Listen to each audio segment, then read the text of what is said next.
assistance, aside from tax, aside from discounts at grocery stores, etc.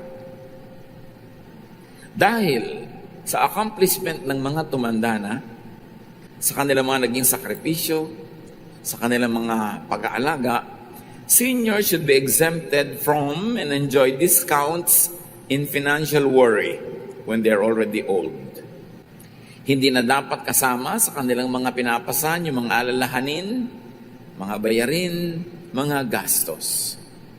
And the security, the financial security of seniors could come from insurance, from savings, investments, at kung ano-ano pa. Hindi pa masyadong uso sa mga seniors ngayon yung mag-insure noong bata pa sila. Kaya mas kausap natin dito yung mga bata pa ngayon na magiging senior, sigurado kung hindi malalagot agad ang hininga. Kaya ang mensahe natin para sa senior, hindi lang para sa kanila kasi lahat magiging senior o lahat tayo ngayon may senior sa ating pamilya. Mahalaga na mayroong investments at savings. At sa mga hindi pa senior, bago maging senior, mag-invest na. Ngayon na, agad. Kasi kung senior ka na, medyo late na para doon pa magsimula na mag-invest. Dapat, kung gusto mong umani ng mangga, magtanim ka na maaga kasi matagal yun bago mamunga. Hindi yung gagraduate ka na sa buhay na ito bukas, ngayon ka pala magtatanim. Iba na ang aani nun. Ecclesiastes 11:2, hatiin sa 7, sa 8 ang kalakal mo pagkat di mo masisiguro kung ano ang kasamaang mangyayari sa mundo. So hindi lang tayo pinag-i-invest sa isa, mag-invest ako sa 2, 3, 4, 5, 6, 7 hanggang 8. Iba-iba. So you invest in goods, you invest in people, you invest in goodwill, you invest everywhere because you don't know which of those investments will yield fruit in your life when you need them most. When you're old, when you get sick, when you begin to be weak, and you need a lot of help, and you have to spend on a lot of issues. So plant in early life to harvest at senior time. And keep planting from the earliest to the last hour. Pagka meron ng huwisyo, meron ng lakas, meron ng talino, may kakaya na magsimula na magtanim, mag-invest, maghanap buhay, kumita. At huwag tumigil kumita hanggang nabubuhay at hanggang kaya ng katawan kasi hanggang kahuli-hulihang hininga gagastos ang tao. In fact, malaki pa nga ang gastos pagkalagot ng hininga. Maraming gastusan. So dapat patuloy ang ating pagtatanim. Ecclesiastes 11:6, sow your seed or plant your seed in the morning, and at evening let your hands not be idle, for you do not know which will succeed, whether this or that, or whether both will do equally well. Sabi, bukod sa ang aga-aga mong gumising at nagtanim ka na, tapos ka na magtanim, mainit na yung araw, hindi ka na pwede magtanim, gumawa ka naman ibang mga trabaho, mag-weave ka, manahi ka, maggawa ka ng wood carving, do something, umimbento ka ng app, benta mo, yayaman ka. Sabi ganun, huwag lang isa. Kaya nga sa pamilya, mahirap yung isa lang kumikita tapos maraming gumagastos. Yun lang isang kumikita, ang itinuturo, marami ka pa dapat ibang pagkakitaan eh. Para mas relax kapag tanda. Halos 90% ng problema ng matanda, pera. Kaya mahalaga, inaayos yun habang bata pa. Meanwhile, sa mga matanda na hindi na magagawa, dapat ngayon mag-double time yung mga bata pa, mga anak nila, mga apo, para matakpan nila yung kulang ng mga matatandaan nila at sa sarili nilang pagtanda, ngayon pa lang, maghanda na. Invest in relationships.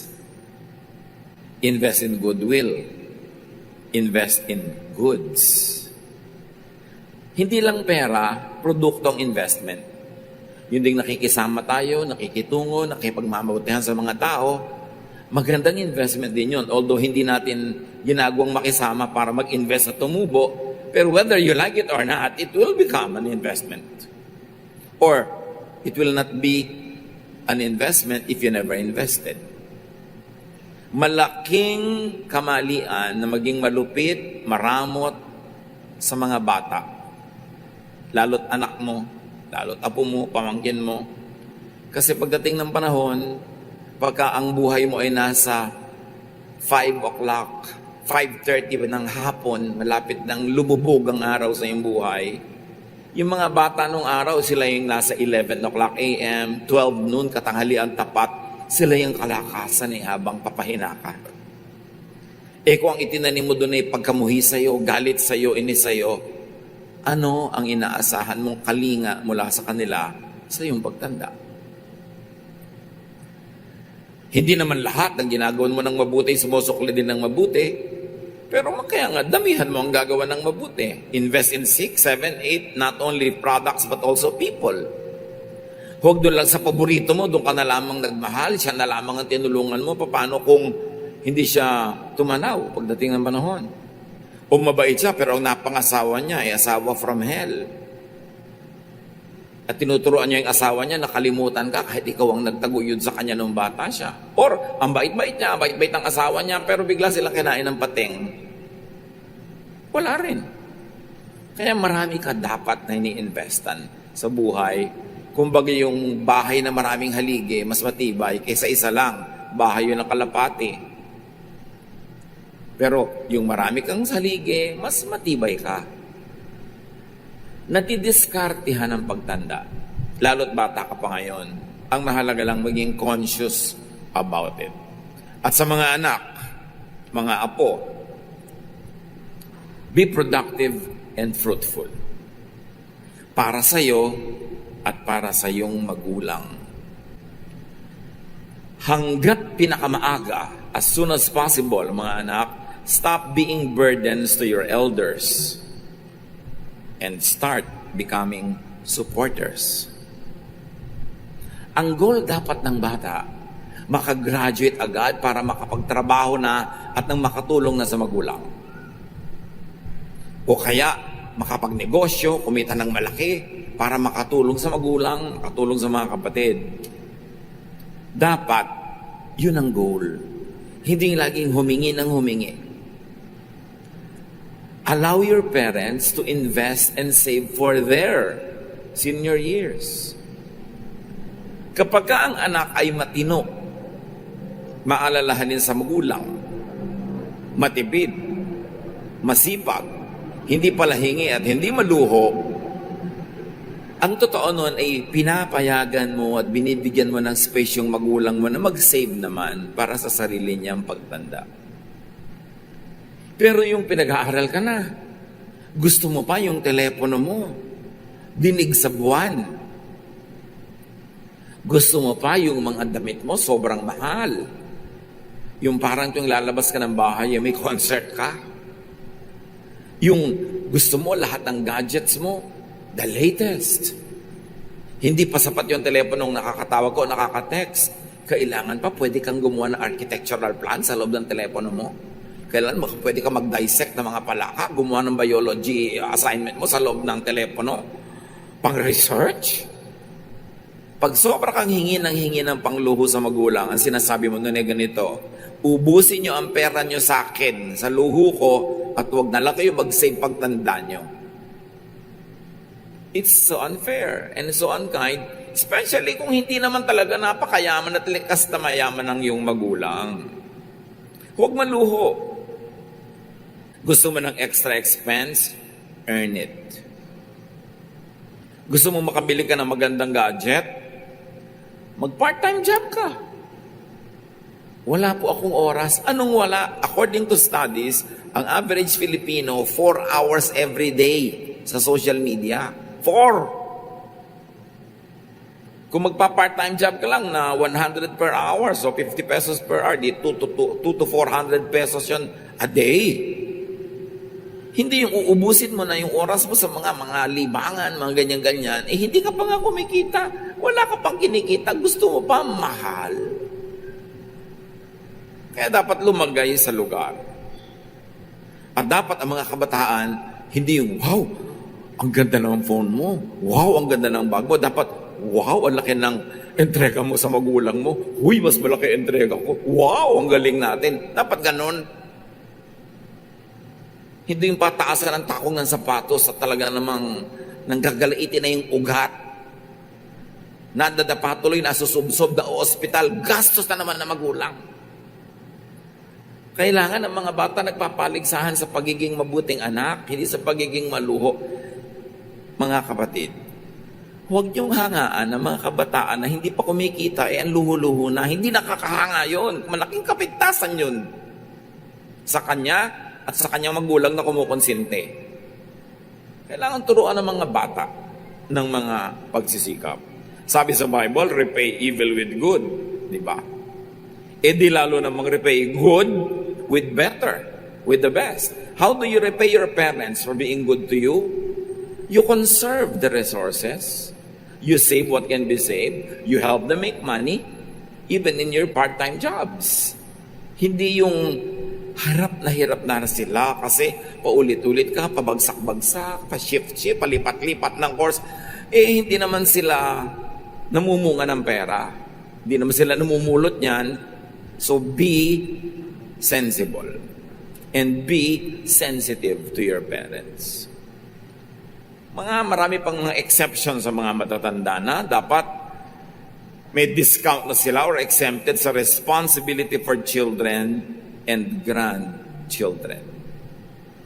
Dapat pagka ang anak is above 23, 24 na, hindi ka na masyadong dalahin ng magulang mo. Ikaw na nagsisimulang magdala sa sarili mo at tumulong sa magulang. At lalong-lalo naman, ang mga magulang hindi na dapat nag-aalaga ng apo.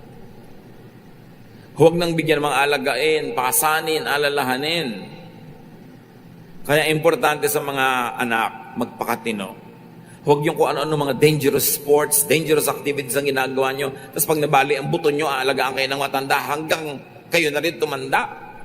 Dapat na-reverse. May role reversal ang magulang at bata. Habang bata pa ang anak at mahina, inaalagaan ng magulang. Pero pagka ang magulang naman ang tumanda at humina, ang anak naman ang nag-aalaga. Paano mo aalagaan na magulang mo kung naputo lang dalawa mong kamay dahil sa kalalaro mo ng kung ano-anong mga dangerous games? Hindi bali sana kung talaga namang napaka-valid na aksidente yung nangyari. Pero may mga aksidente pwede namang iwasan eh. Yung don't engage in very dangerous sports. Think of how your parents will react kung bigla kayo nabaldado. Bukod dun sa madudurog ang puso nila, malulungkot sila, yung mag-aalaga pa sila, gagastos pa sila. And there can never be a role reversal if you become invalid. Hanggang sa wakas ikaw nga alagaan. Dapat ang goal ng bata, iingatan ko ang sarili ko para hindi ako kailangan maging alagain ng magulang ko. Iingatan ko ang puri ko para hindi nakakatatlong abortion ako. Binabayaran ng nanay ko, wala naman discount kasi hindi ako senior. Yung hindi ganitong kung ano-ano ng mga ginawa ko sa buhay, ang dami-dami kong anak, wala naman ako pambili ng gatas, magulang ko na naman. Dapat nagpapakatino para ang magulang magka-chance na magpahinga at ma-enjoy ang kanilang senior years. So behave. Take care of yourself so you don't become alagain. And kung may anak na ang mga anak, take care of your own children. Ang lolo at lola dapat nag-aalaga lang ng apo pag nakukyutan sila. Pag gusto nila. Pero pagpapalitan na ng diaper, kayo na yon, hindi na dapat lola. Pagka ang kulit-kulitan ng bata, kayo na yon, hindi na lola. Inalagaan na kayo, hindi pa ba sapat yun? Papaalagaan nyo pa mga anak nyo sa kanila. Kailan pa sila magpapahinga? Ephesians 6:2-3, igalang mo ang iyong ama't ina. Ito ang unang utos na may kalakip na pangako. Magiging maganda at mahaba ang iyong buhay sa lupa pag ito'y ginawa mo. At ang paggalang, hindi lang opo, verbal lang yon. May paggalang sa kilos. At yun ay, huwag mo silang pahirapan. Huwag mong bigyan ng alalahanin. Pagaanin mo ang buhay, huwag pabigatin. Yun ang mas mataas na uri ng paggalang sa magulang. Kasama sa paggalang na yan ang huwag silang obligahin na mamahala pa rin ng bahay, ng buhay, ng kabuhayan, kasi may edad na kayo. Kung kapisan nyo sa bahay ang inyong mga magulang at kayo above 25, medyo lalo above 30 na, kayo dapat na nag-iisip ng mga bayarin, kuryente, tubig, internet, bla bla bla. Pag may nasisirang bubong, gripo, kayo nagpapaayos para sila mapahinga na. Kasi nung maliit pa kayo, sila na gumawa niyan eh. Kailan pa magkakaroon ng role reversals? 1 Timothy 5:3-4, igalang mo ang mga biyudang wala ng ibang maaasahan sa buhay. Lalo't kung biyudang yon ay nanay mo. Subalit kung ang isang biyuda ay may mga anak o apo, sila ang unang dapat kumalinga sa kanya bilang pagtanaw ng utang na loob sapagkat ito ang nakalulugod sa Diyos. Siyempre, pwedeng i-applyan sa biyudo. Sino mang magulang, tiyo o tiya na nag-alaga sa'yo, tumulong kahit full-time o part-time nung araw, meron tayong pananagutan ng tumanaw at tayo naman ang mag-alaga sa kanila sa panahon ng kanilang pangangailangan.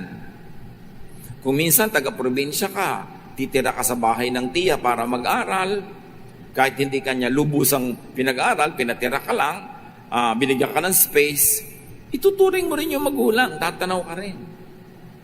Lahat ng anak, pinakain, pinalaki, ginabayan, tinulungan, pinatira, kinubkop, pinag-aral at iba pa, ay marapat tumanaw ng utang na loob at magsukli sa mga seniors. Hindi dapat nililimot yun. Hindi dapat magmamaang-maangan, nagtitengang kawali o nagpapalusot pagka involved na yung pag-aalaga o paggasto sa senior. Uso kasi sa maraming pamilya. Kaya tatay, kaya nanay ang may sakit o tiya o tiyong tumulong, kung sino yung nagsimulang maging matulungin, lagi na lang siyang na-assign na ganon. Kung sino yung sa simula pa lang responsable, nag-aabot, nagbibigay, yung iba magmamaang-maangan na. At sasabihin pa ng iba, si ate na lang bahala sa nanay, wala naman siyang asawa, matandang dalaga na siya. Yun nga matandang dalaga, walang asawa, walang anak. Pagtanda nun, kailangan nun ng maraming savings. So dapat hindi mo laging i-assign dahil lang walang asawa at walang anak. Dapat lalong iligtas mo siya para makapag-save siya. Ikaw na may mga anak, may mga investment ka sa mga anak mo, sa asawa mo, mas maraming titingin sa iyo later on. Hindi yung pare-pareho kayong pinalaki, pinakain, tapos isa, dalawa lamang gumagastos. Yung iba nagpapalusot, sasabihin, kasi walang-wala kami. Kung tutulong ka sa magulang at sa mga seniors, pag lang nagkaroon ka, kailan pa mangyayari yun? Walang himala sa mga ganyang bagay. Tumutulong ka kahit kagipit.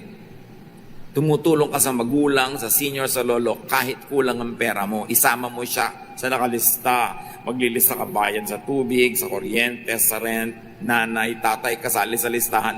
Kasi pag inilagay mo siya sa kaduluduluhan, wala nang natira, next month na lang, then next month, next uli. Hindi na mangyayari yun. Tapos pag namatay, lakas-lakas mong umiyak. Alam nyo, ang nakakapagpahina at nakakapagpakonti ng iyak, pag namatay na matatanda, yung alam mong ginawa mo yung best mo habang buhay siya. Then, pwede kang hindi masyadong malungkot. Nalulungkot ka lang, namimiss mo, pero walang halong pagsisisi. Walang usig ng budhi. Ganun ang paraan ng pamumuhay. 1 Timothy 5:8, ang sino mang hindi kumakalinga sa kanyang mga kamag-anak, lalo sa mga kabilang sa kanyang pamilya, ay tumatalikod sa pananampalataya at mas masama pa kaysa sa isang di mananampalataya. Pag daw hindi mo ginagawa ang pananagutan mo sa kamag-anak, lalo sa matatanda na naging mabuti sa iyo, doble yon. Kasi meron kang utang na loob na dapat mong tingnan. Dapat mong tanawin. Masahol ka pa daw sa hindi naniniwala sa Diyos. Kesa simba ka ng simba, Bible ka ng Bible, tapos hindi ka man lang nagpapadala sa mga magulang mo. Yung kita mo sa iyo na lang, sa asawa mo at sa anak mo. Bakit ka ba nakarating sa estado mo ngayon? Di ba dahil sa iyong magulang? Kaya napakahalaga ng pananagutan ng napapangasawa. Kung may napangasawa kayong matino, mahusay, kumikita, na-train, may negosyo o may edukasyon, dapat yung tanawin yan sa inyong biyanan. Dapat kayo pa nga mga manugang nga nagsasabi sa asawa nyo, bigyan natin ng nanay mo, na nanay ko na rin, na nanay natin. Hindi yung kailangan pang ilihim ng asawa ang pagbibigay doon sa kanyang pamilya dahil magagalit kayo, magdaramdam, magtatampo. At alam natin ito, karamihan sa mga Pilipinong pamilya, yung babae bigay ng palihim sa kanyang kamag-anak, yung lalaki hindi na makakupit. Kasi dala-dala yung payslip. Sa bagay, may nakakadoktor din ng mga payslip. Itanong nyo sa akin kung sino, parang alam ko yung iba. Pero kailangan pa kayong pagtaguan, ibig sabihin yan, masama ugali nyo. Kung itinatago ng asawa nyo sa inyo na nagbibigay siya sa magulang, masama ba magbigay sa magulang?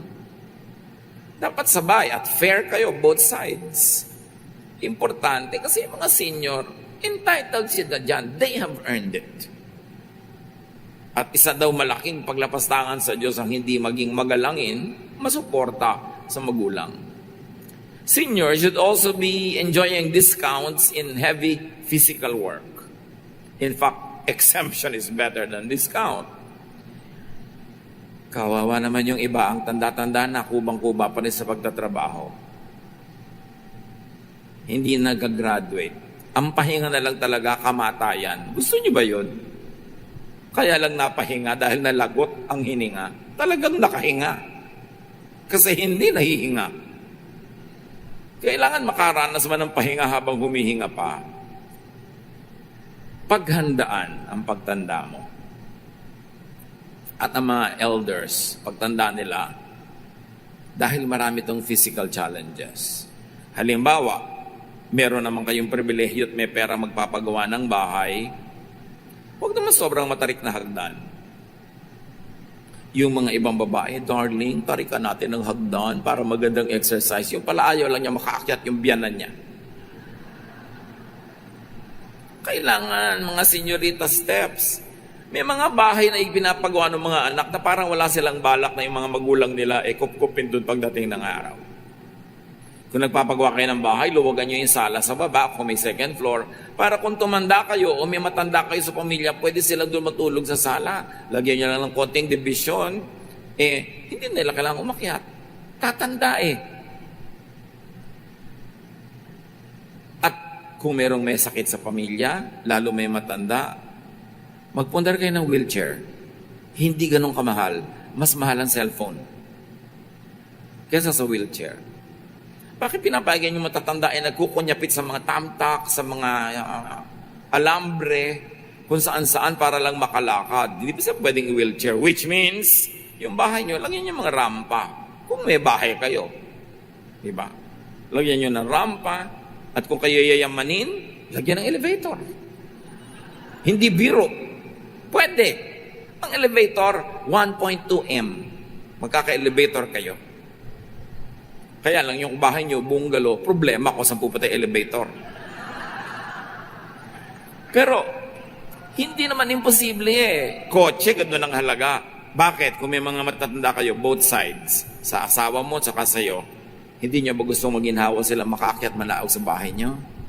At saka, kung hindi man sila, tatanda kayo Yung mga iba kung magpagawa ng bahay, kahit may pera, parang walang paghahanda sa pagtanda. Kaya ang hirap-hirap at miserable ang tumanda. Ang banyo dapat maluluwag, yung kakasya ang wheelchair. Yung pwede mangunyapet. Hindi yun nung pumasok ka matanda sa banyo, nadulas, nabarog, nadulog ang bungo, dumugo hanggang mamatay, na-discover nyo, bukas pa. Dapat friendly sa matatanda ang mga banyo. At ito pa mga kapatid, kung meron kayong matanda sa bahay, magpunta kayo ng isang hospital bed. Kahit yung isang bed nyo sa bahay, yung hospital bed, yung tumataas ang likod, lumaliko ang tuhod. Kasi ang hirap sa may sakit, na patong-patong na kaban-kaban ang bigas ang unan niya. Para lang siya makahinga, maitaas yung ulo niya, liku-liko. Tapos para siya makatayo, kutakot-takot na paghawak sa mga baging, sa mga lubid at kulambo. Hindi naman ganun kamahalan ng bed. Hindi lang kasi tayo conscious that life can be more comfortable if we like to make it so. Pwedeng bigyan niya investment. Isang party, halimbawa ng anak mo, wala tayong party ngayon, bibili tayo ng hospital bed ng lola. Period. Mahirap bang gawin yun? Doon kayo magkantahan ng happy birthday sa paligid ng kama. Ilagay niyo yung lola, huwag niyo lang lalagyan ng kandila. Saka na. Sa cake dapat ang kandila. You can make life easier for seniors if only you'd try. And you'd make it really try. Gaano kamahal ang heater sa banyo? Hindi yung maliligo ang matanda, nagiinit pa sa takore. Magbomba pa ng kusinilya, magbubuhos pa sa timba, uminit, lumamig. Hindi naman ganun kamahal kung gugustuhin. Marami tayong pinagkakagastahan na hindi naman kailangan. Ang hilig-hilig natin mag-party, tapos ang banyo wala man lang bidet. Wala man lang panghugas, tabo pa. Na kuminsan, lata pa yun na nahihiwa-hiwa pa yung matanda doon sa tabo. Kailangan maging komportable tayo. And accept the old ones from heavy emotional strain. I-accept na natin sila sa maraming problema. Hindi nila kailangan malaman. Avoid causing seniors to worry, to fear. Kaya magpakatino kayo pag may asawa, mga anak, tuwing nag-aaway kayo para maghihiwalay kayo, parang napipilas ang puso ng magulang nyo. More than they say. More than they can tell. Pagka hindi maayos ang inyong mga marriages, nasasaktan ng mga magulang. Kaya dapat ayusin ang buhay, alang-alang sa matatanda, kung hindi man alang-alang sa inyo mismo. Avoid causing seniors to be needlessly sad. Everybody has a responsibility na ayusin ang buhay para hindi malungkot ang mga matatanda. At laging dalawin, samahan, ipasyal, bigyan ng libangan. At bigyan ng sustento ang matatanda. Lalo't wala silang sariling pensyon, wala silang sariling pinagkukunan, dapat may sustento. Kung ilang kayong magkakapatid, mag-usap-usap kayo. O buwan-buwan magpapatak-patak tayo ng tig 50,000 para kay mami. Diba? Yen. Diba? So, mga tig 50,000 yen. O kaya kala nyo naman, pesos agad. Diba? So, para alam nung matanda kung magkano tatanggapin niya buwan-buwan. Hindi yung pag nasa lubong mo lang sa ibabaw ng bundok Banahaw, doon walang inaabutan. Kaya lagi siyang nasa bundok Banahaw, bihira ka pumunta. Yung binibigyan mo paminsan-minsan, hindi ka na pagbibigay sa magulang. Yung makasalubong mo, may okasyon, bibigyan mo. Regular. Sabihin nyo nga sa katabi nyo, regular.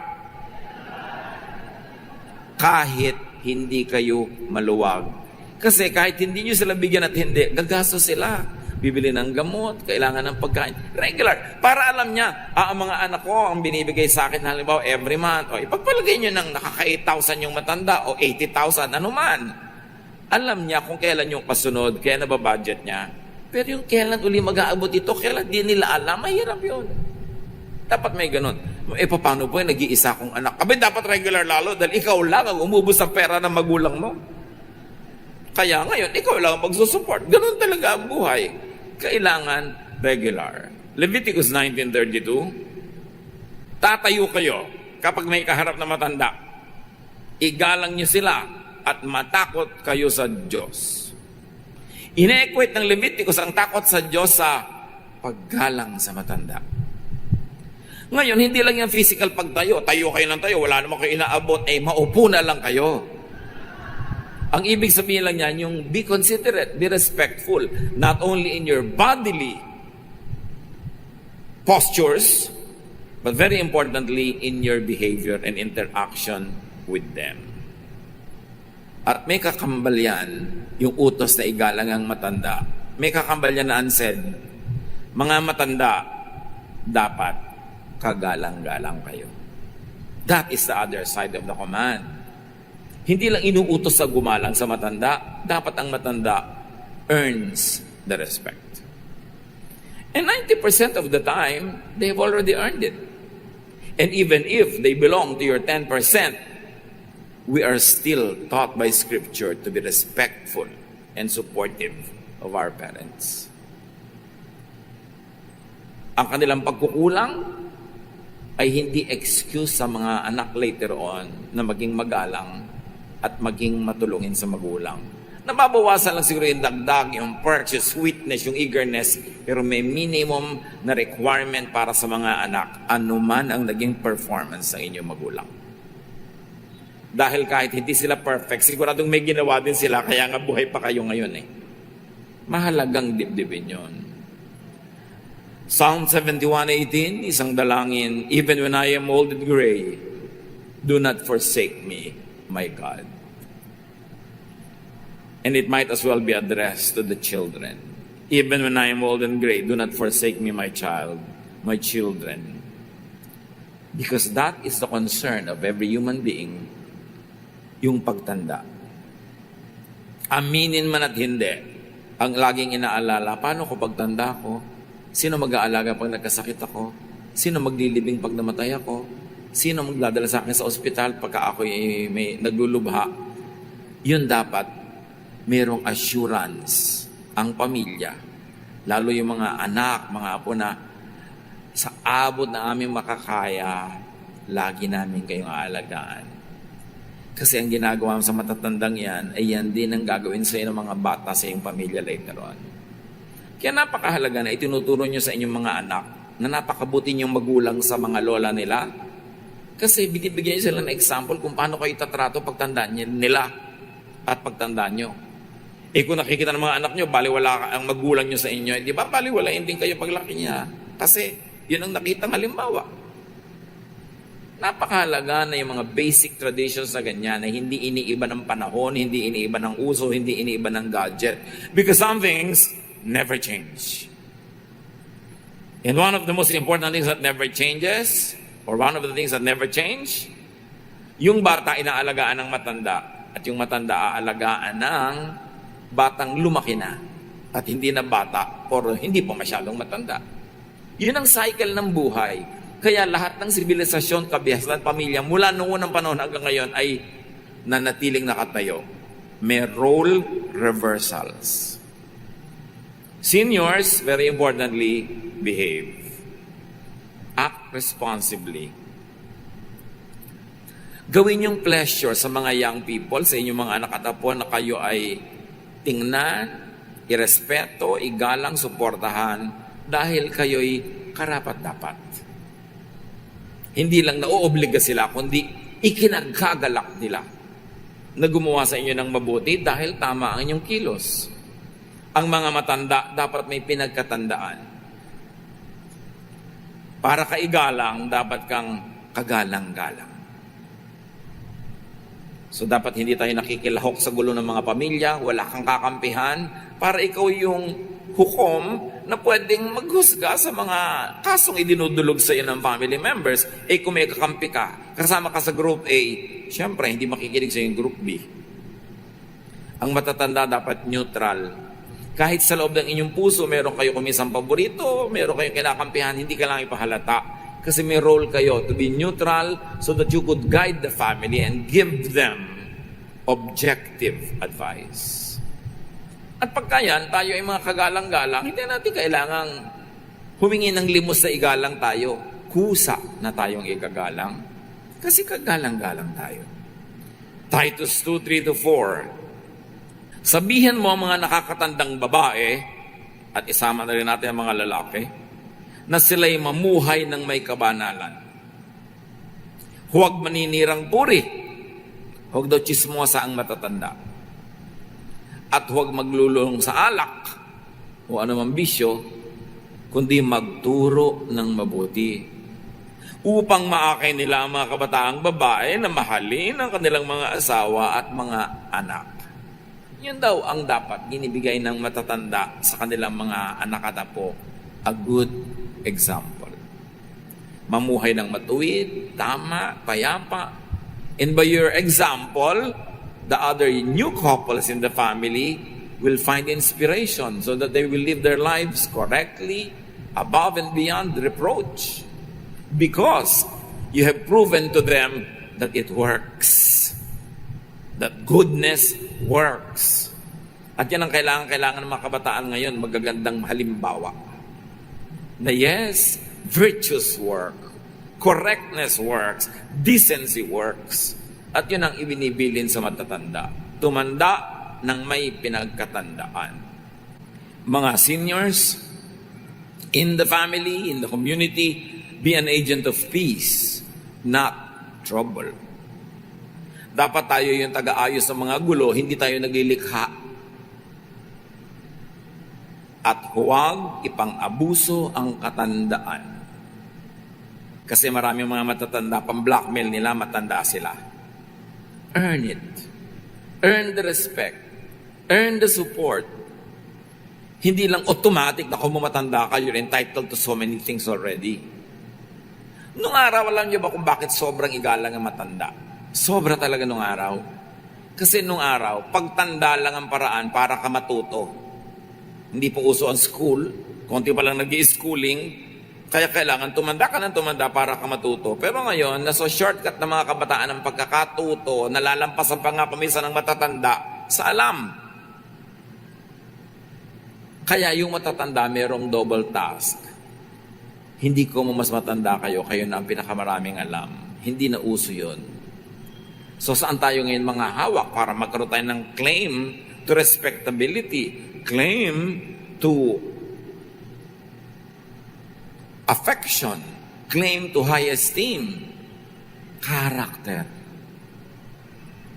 Kahit ang mga kabataan ngayon are better informed because of the information technology, ang atin ngayong ipapakita para lalo tayo maging kagalang-galang kahit kumisan mas marunong sila kaysa sa atin, gano'n na ngayon, character.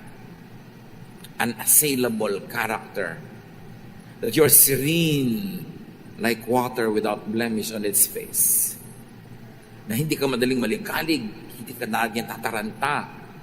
Matining na loob, buong loob, mataas sa pananampalataya, mabuting pagkatao, kahit kailan, respectable yon. Kaya may alam ka, kaya hindi. Kaya mas graduate ang mga apo mo sa'yo, kaya hindi. You will never lose the respectability kung ang ating pagkatao ay mahusay. At mga matatanda, kahit tumatanda pa, be productive and fruitful hanggang kaya. Huwag mag-retire agad. Pag nag-full retirement ka na, gagastusin mo na yung maliit mong pension, mauubos na yung savings mo, humaba pa ng humaba ang buhay mo. Wala ka ng pera, buhay ka pa. Parang awkward. So dapat hanggang kaya kumikita ka pa rin. Kahit paano, didiskarte ka para hindi ka aasa. Ang magandang ang goal ng mga magulang, and I'm talking to the parents, not to the children, yung hindi ka kailangan bigyan hanggang malagutan ka ng hininga, ikaw pa rin yung nagbibigay. Ang sarap naman na ganun kang parent. Yung hindi ka kailangan umasa. Pero bihira mangyari yon. Pero kahit buo o kalahati lang, pwedeng ma-achieve yun. Pagpatuloy tayo magiging fruitful at hindi tayo sabing, retired na ako, kayo naman bahala sa akin. Kasi kung minsan, hindi naman ganun ka-thoughtful sila tulad ng inaasahan sana natin. Kaya huwag nyo din totally ilagay ang inyong ikabubuti sa kamay kahit ng inyong mga anak at apo. Hanggang kaya ninyo, be fruitful. Makakabuti yung para sa inyo. 1 Timothy 5:17, ang matatandang pinuno ng iglesia na mahusay mamahala ay karapat-dapat tumanggap ng paggalang at kabayaran, lalo na ang mga masigasig sa pangangaral at pagtuturo ng salita ng Diyos. So ang inuutos natin sa Timothy, yung mga matatanda, mga leaders ng iglesia na mahuhusay, masigasig magturo ng salita ng Diyos, galang at kabayaran ang ibibigay dyan. Yan ang tinatawag na double honor. At ganun-ganun ang dapat na pag-apply natin sa mga matatanda ng pamilya. At doblehin ninyo ang pagiging magalang, doblehin ang sustento, doblehin ang support kung naging napakahusay nila mga magulang. Ngayon, kung hindi naman masyado naging mahusay, merong minimum dapat mo pa rin ibigay. Kasi magulang mo sila. Ngayon, matatanda man o hindi, huwag katakutan ang pagtanda. 99.99% ng mga tao takot tumanda kasi takot humina, takot mamatay. Lahat naman ng tao namatay. So bakit ka matatakot? Lahat doon naman nagpupunta talaga. Paano natin aalisin ang kamandag ng kamatayan? Paano natin babawasan ang kirot, ang hapdi, ang pait ng kamatayan? Do what you can. At yun ay magtanim hanggang bata. Magtanim ka ng magtanim ng mga pinag-usapan natin. Do your part. Pagkatapos mong nagawa ang lahat ng kaya mong gawin, manali ka at kumapit sa Diyos because God will do His part. Isaiah 46:4, ako ang inyong Diyos. Iingatan ko kayo hanggang sa pumuti ang inyong buhok at kayo'y tumanda. Kayo'y nilikha ko, kaya tungkulin ko na kayo'y iligtas at tulungan. God does His part, do yours. Pag nagtanim ka ng magtanim, ginawa mo ang mabuti, nagpakahusay ka, then ang part ng Diyos, aalagaan ka niya, huwag mo na problemahin ang pagtanda. Problema na yun ng Diyos. Dahil ginawa mo na ang pwede mong gawin. Para mawala o mabawasan ang pagkabalisa tungkol sa pagtanda o pagharap sa Diyos, which is really sa kamatayan ng katawan, alalahanin ng Diyos habang bata ka pa. Mula pagkabata at sa buong buhay. Pag sinasabi sa Bible na alalahanin ng Diyos, hindi yung panakot. Panakot lang sa mga sobrang lumalabag sa Diyos. Pero most of the time, lalo sa Ecclesiastes, pag sabing alalahanin mo ang Diyos, ibig sabihin, enjoy your life. Because God's intention for your life is that it be enjoyed. Binigyan ka ng panlasa para ka kumain, binigyan ka ng lakas para ka lumakad, mamasyal, binigyan ka ng mga kamay para ka makapag-produce ng higit sa iyong kailangan para sumarap ang iyong buhay.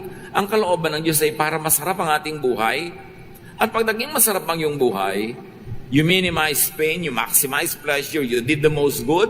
Pag tinatawag ka na ng Diyos, wala kang dapat ikatakot at wala kang dapat panghinayangan because you live a full and a beautiful life. Ecclesiastes 12:1-7, alalahanin mo ang iyong manlilikha sa panahon ng iyong kabataan bago dumating ang mga araw at taon na puno ng kaguluhan, panahong hindi mo na madama ang tamis ng buhay.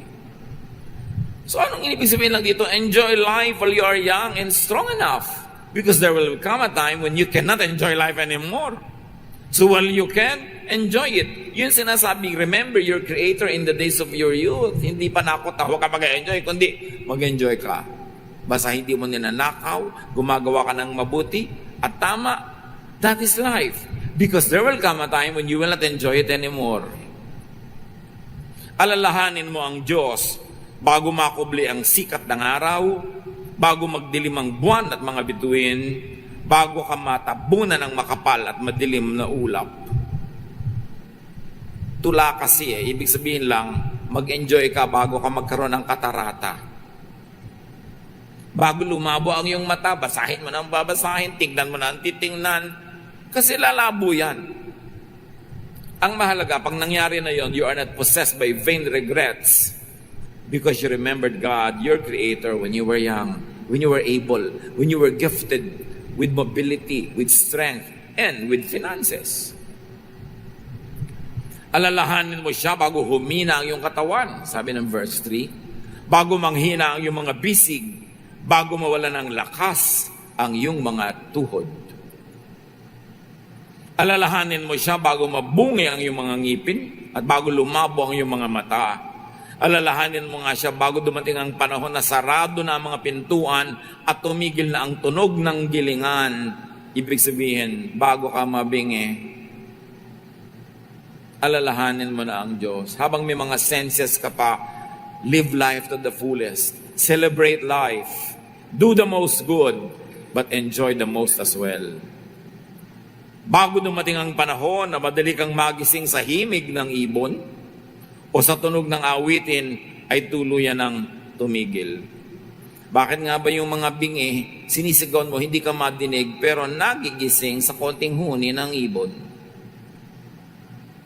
At sabi ng Ecclesiastes, bago mangyari yun, alalahanin mo ang Diyos. He wants you to have a full life, enjoy a full life. Just do not forget to be godly, to do good. So, importante. Verse 6,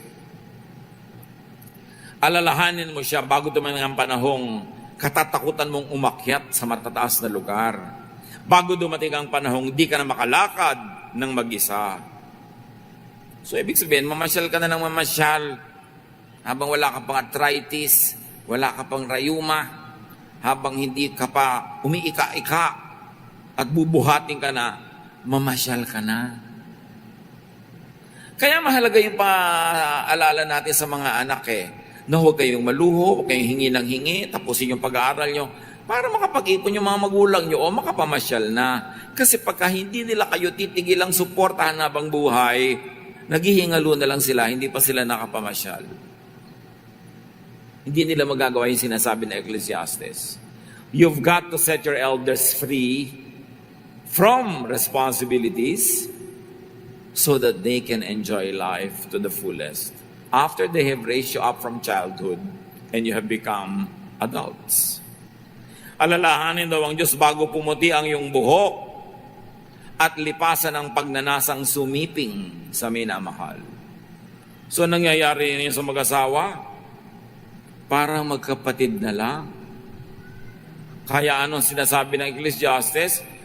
Sumiping pa more habang pwede pa, di ba? At sumiping now.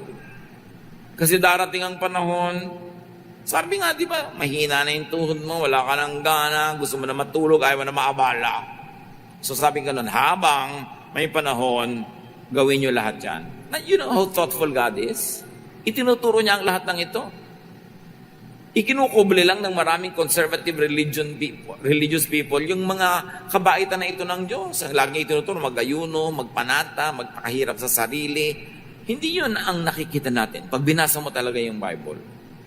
Darating ang araw na tayo ipupunta sa huli nating hantungan. Alalahanin mo siya bago manumbalik sa alabok ang iyong katawang lupa at ang ating hininga ay magbalik sa Diyos na may bigay nito.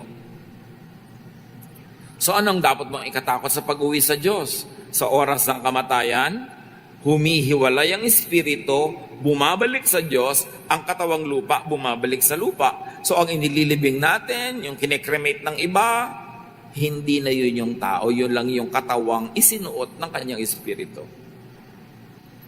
Kaya pag may nakikita kang mahal sa buhay na inililibing, huwag ka masyado magdrama, hindi siya yun, yan lang yung katawan.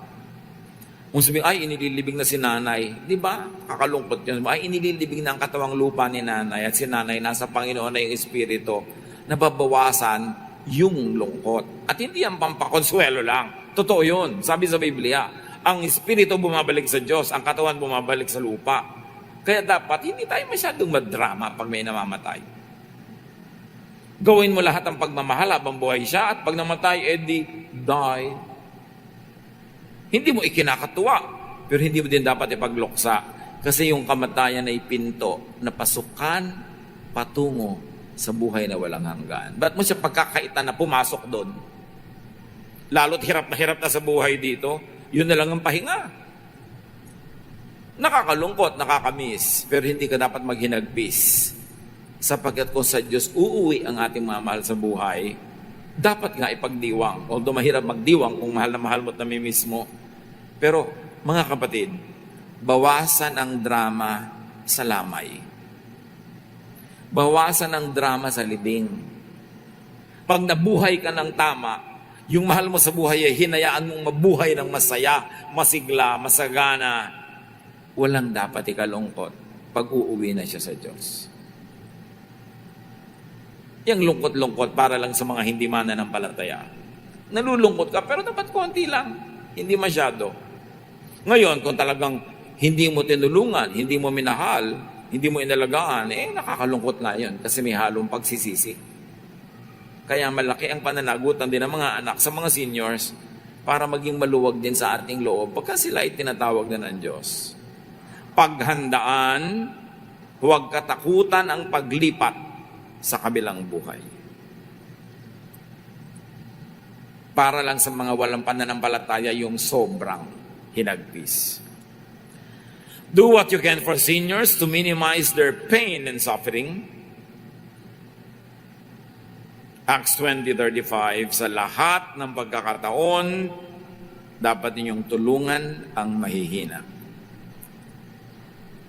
At sabi sa 1 Timothy 5:1, huwag mong pagagalitan ng nakakatandang lalaki, kundi pagsabihan mo siya ng mahinahon na parang sarili mong ama. Nakita niyo yung konsiderasyon ng Bible sa matatanda. Kahit empleyado mo yung matandang lalaki, ikaw yung amo, sabi, ituring mo yung parang ama mo. Pwede mong pagsabihan, pero magalang. Ituring mong parang ama mo, basta matanda, kesa sa'yo. What else do you do for seniors? Maximize their comfort, their happiness, and peace of mind.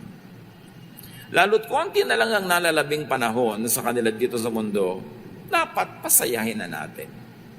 Although older doesn't mean mauunang sa makabilang buhay. There is no guarantee. Kaya nice ka dapat sa everybody. Genesis 15:15, pahahabain ko ang iyong buhay, mamamatay at ililibing kang payapa. Pangako ng Diyos sa mga taong malapit, masunurin sa Kanya. And what else do we do with seniors? Maximize their power to do the most good by setting them free from responsibilities that we should now be taking on as their children or grandchildren. Sa mga Pasko, makinig kayo. Pasko. Anong sabi ko? Kayo ang magpamasko sa matatanda, ha? Hindi yung dadalhin niyo yung mga anak niyo at mga apo niya sa kanya at yung matanda hindi malaman kung saan kukuha ng mga tigto 20 para mukhang marami. Huwag na kayong namamasko sa matanda. Kayo na ang magpapasko. Ulitin niyo nga yun. Ang hina naman, konti-konti nang natandaan. Huwag na kayong namamasko sa matatanda. Ulit. Dapat kayo na ang magpamasko. Malinaw ba yun? Kaya tuloy yung matatanda, manghihingi din naman siya, huy, bigyan mo ko ng pampamasko. Bakit kailangan pampaikot-ikot yung pera? In fact, dapat hindi na namamasko. Yung punta ka ng punta, hingi ka na hingi ng pera unless in-invite ka. Pumunta kayo sa bahay, mamasko kayo sa akin, bibigyan ko kayo ng suman. O yun. Pero yung naoobliga ka, ang dami, 10 dumadating, naaga ang kamatayan ng matanda. Kaya maraming namamatay pag Pasko. Stress. Huwag na, lalo wala namang alam yung hanap buhay, walang pensyon, mamamasko pa kayo. Anong gusto nyo gawin niya? Mag-hold up ng bangko? Marami tayong makaugalian na bulok. Dapat hindi ko makaugalian maganda. Yung iba tinitigilan na yan. Deuteronomy 5:33, mamuhay kayo ayon sa kanyang mga utos. Sa ganoon, sasagana kayo at hahaba ang buhay nyo. Ibigay sa seniors ang privilege discounts nila. Kahit hindi nyo kamag-anak, pwede nyong abutan ang mga yan. Remember, lahat kamag-anak mo pagkaanak ka ng Diyos. Di ba? At lahat, pwede mo rin dapat hingan ng bayo. Pagka nagbe-birthday kayo na matanda na, huwag niyong ililihim. Ilang taon na po kayo? 55. Aba, parang wala kang utang na loob sa Diyos na pinapahaba ang iyong buhay. Araw-araw pwedeng mamatay ang tao. Tama? So, tuwing humahaba ng kada isang araw, nagpapasalamat ka. Pag nag-birthday ka, nagpapasalamat ka. Hindi mo inililihim na humaba ang buhay mo. Iyan ay pinagmamalaki sa pangakarangalan ng Diyos kasi bawat araw, dagdag yan ng Diyos. Dapat is-celebrate. In this very crazy culture of youth, yung mga tao parang kapintasang tumanda. Yung ayaw pa magpamano dahil baka daw magmukha matanda. Ate, mukha ka talaga matanda. Kahit walang magmano sa'yo. So magpamano ka na. Hindi nadadaan niya sa mga ganong-ganong kaartihan. At kung tumanda ka pero may pinagkatandaan, marami ka natulungan, may pinalaki ka, may pinaaral ka, napakalaking karangalang tumanda. At kung tatawagin ka ng Diyos, huwag ka na mag-atubili, sumama ka na agad. Dahil masarap naman kasama ang Diyos. Hindi naman yan nakakatakot dapat. So, do not problematize old age. Old age is a